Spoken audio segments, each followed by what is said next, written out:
আরো জানিয়ে দিব, গাজায় অবিলম্বে যুদ্ধবিরতি চান যুক্তরাজ্যের নতুন পররাষ্ট্রমন্ত্রী।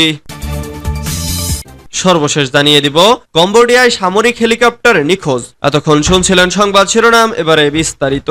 তবে অনুরোধ থাকবে ভিডিওটিতে একটি লাইক করবেন এবং কমেন্ট করে জানিয়ে দিবেন খুব শীঘ্রই দখলদার ইসরায়েলি বাহিনী ধ্বংস হতে চলেছে। এ সম্পর্কে আপনার মন্তব্য কি? হুথিদের কেন ধন্যবাদ দিলেন ইরানের নতুন প্রেসিডেন্ট? ফিলিস্তিনের হয়ে প্রতিশোধ নেয় ইয়েমেনের বিদ্রোহী গোষ্ঠী হুথিদের ধন্যবাদ জানিয়েছেন ইরানের নবনির্বাচিত প্রেসিডেন্ট মাসুদ পেজেশকিয়ান।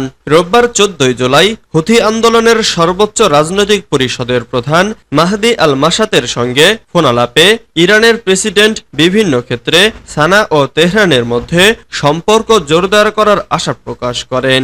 ইরানের আধা সরকারি বার্তা সংস্থা মেহের নিউজের প্রতিবেদনে এ তথ্য জানানো হয়েছে।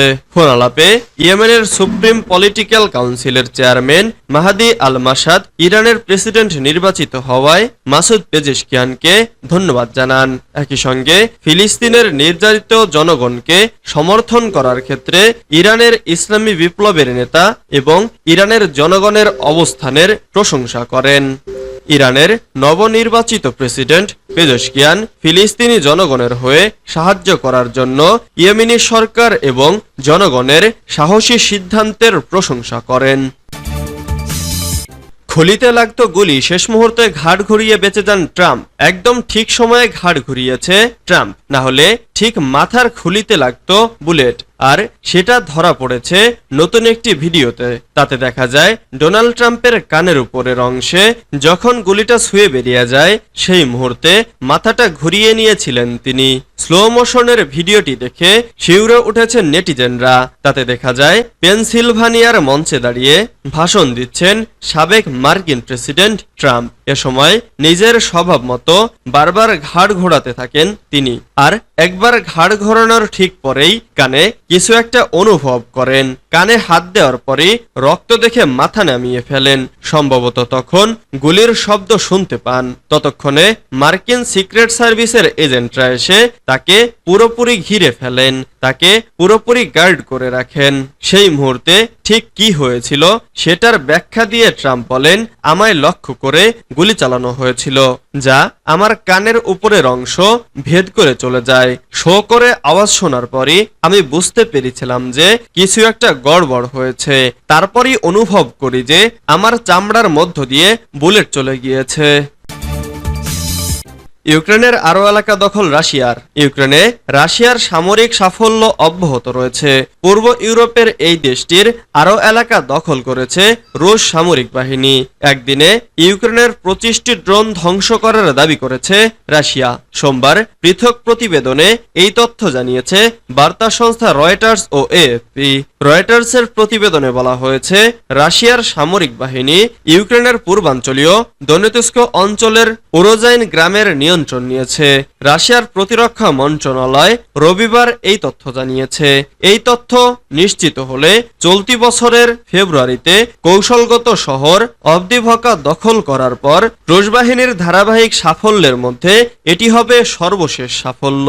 ইউক্রেনীয় ব্লগাররা জানিয়েছেন, কিয়েভের বাহিনী রাশিয়ার দখলে থাকা শহর দনেতস্কের দক্ষিণ পশ্চিমে গ্রামের নিয়ন্ত্রণ ছেড়ে দিয়েছে। তবে ইউক্রেনের সেনাবাহিনী জানিয়েছে ওই এলাকায় এখনো লড়াই চলছে। রাশিয়ার প্রতিরক্ষা মন্ত্রণালয় টেলিগ্রামে বলেছে, সফল কর্মকাণ্ডের ফলস্বরূপ পূর্বাঞ্চলীয় বাহিনী দনেতস্ক অঞ্চলের উরোজাইন এলাকার নিয়ন্ত্রণ নিয়েছে এবং সেখানে অপসারণ ও নিষ্ক্রিয়কারী অভিযান চালাচ্ছে। বুলেট নয়, জবাব হোক ব্যালট, বলেছেন বাইডেন। এবছরই যুক্তরাষ্ট্রের প্রেসিডেন্ট নির্বাচনকে কেন্দ্র করে মার্কিন রাজনৈতিক পরিবেশ উত্তপ্ত হয়ে উঠেছে। শুধু রাজনৈতিক রায় নন, সাধারণ মানুষও সেই উত্তাপে গা গরম করছেন। সেই আবহেই শনিবার পেনসিলভেনিয়ার বাল্টারের একটি সভায় সাবেক প্রেসিডেন্ট ডোনাল্ড ট্রাম্পকে লক্ষ্য করে গুলি চালানোর ঘটনা ঘটে। তারপর থেকেই ফুঁসছে গোটা আমেরিকা। ট্রাম্পের উপর হামলার ঘটনায় হিংসার বিরুদ্ধে একজোট হয়েছে আমেরিকা। শাসক দল থেকে শুরু করে বিরোধী সকল নেতাই এই ধরনের হামলার বিরোধিতা করছেন। বার্তা সংস্থা রয়টার্স জানিয়েছে, ওই ঘটনার 24 ঘন্টা পর বিষয়টি নিয়ে দেশবাসীর উদ্দেশ্যে বার্তা দিলেন প্রেসিডেন্ট জো বাইডেন। বললেন, আমেরিকানরা একে অপরের শত্রু নয়, বন্ধু, যতই মতবিরোধ থাকুক না কেন।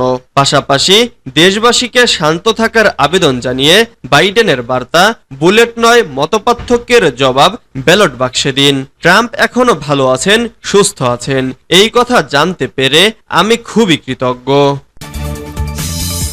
গাজায় অবিলম্বে যুদ্ধবিরতি চান যুক্তরাজ্যের নতুন পররাষ্ট্রমন্ত্রী। যুক্তরাজ্যের নতুন পররাষ্ট্রমন্ত্রী ডেভিড ল্যামি ইসরায়েল ও অধিকৃত ফিলিস্তিনি ভূখণ্ড সফর করবেন। রবিবার 14 জুলাই এই সফরে তিনি গাজায় অবিলম্বে যুদ্ধবিরতি ও জিম্মিদের মুক্তির আহ্বান জানাবেন। যুক্তরাজ্যের পররাষ্ট্র মন্ত্রণালয় একথা জানিয়েছে।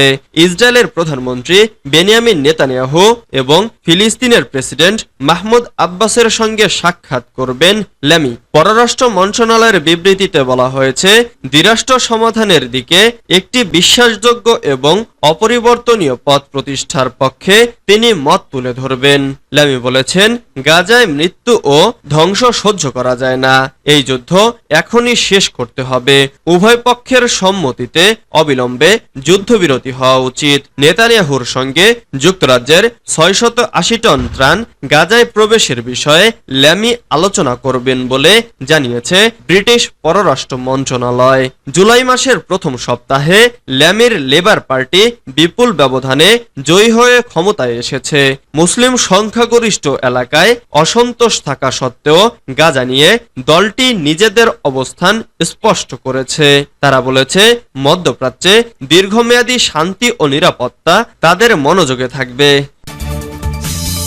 কম্বোডিয়ার সামরিক হেলিকপ্টার নিখোঁজ। প্রশিক্ষণ চলাকালে কম্বোডিয়ার একটি সামরিক হেলিকপ্টার নিখোঁজ হয়েছে। স্থানীয় সময় শুক্রবার 12 জুলাই পুরসাদ ও কোহ কং প্রদেশের পার্বত্য এলাকায় এ ঘটনা ঘটে।